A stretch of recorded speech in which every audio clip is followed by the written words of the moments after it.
আমাৰ central school হয়, কেন্দ্ৰীয় বিদ্যালয় হয়, য'ত আমাৰ ভাৰতৰ বিভিন্ন ঠাইৰ পৰা ইয়াত এমপ্লয়ীবিলাক আছে আৰু তেওঁলোকে জনা উচিত যে আমি অসমীয়াবিলাক বিহুটো কেনেকৈ পালন কৰোঁ বা আমাৰ কিমান মানে কৃষ্টি সংস্কৃতি আছে সেইখিনি আমি আমাৰ সেই এমপ্লয়ীবিলাকক অকণমান জনাব খুজিছোঁ আচলতে।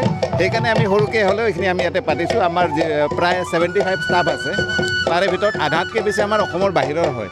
তো তেওঁলোকক আমি জাষ্ট জনাব লাগে যে আমাৰ বিহুটো আমি কেনেকৈ পাতোঁ বা আমাৰ অসমতে কিমান মানে সংস্কৃতি, কিমান বিভিন্ন সাজপাৰ পিন্ধা বিভিন্ন জনগোষ্ঠী আছে, সেইবিলাক আমি তেওঁলোকৰ সন্মুখত নিব খুজিছোঁ, যাতে তেওঁলোকে ইয়াৰ পৰা ট্ৰান্সফাৰ হৈ যোৱাৰ পিছত ক'ব পাৰে যে আমি অসমত এনেকুৱা বস্তু দেখি আহিলোঁ। সেইখিনি সৰু এটা প্ৰয়াস ৰাখিছোঁ আৰু সেইখিনি কথা। তেওঁলোক নগাৰে হয়, ইয়াৰে সাতখৰী গোষ্ঠী হয়। তেওঁলোক আচলতে ধুনীয়াকৈ প্ৰেজেণ্টেশ্যন কৰিছে। মই আগতেও তেওঁলোকৰ প্ৰগ্ৰেম দেখিছোঁ, য'ত তেওঁলোকে অসমৰ প্ৰায় প্ৰতিখিনি জনগোষ্ঠীৰ হেৰিখিনি তেওঁলোকে সন্মুখত ৰাখিব খুজিছে আৰু মই ভাবোঁ অতি কম সময়ৰ ভিতৰত এইখিনি দেখাবৰ কাৰণে এই বস্তুটো চবতকৈ মানে মোৰ কাৰণে বহুত মানে চুইটেবল লাগিলে।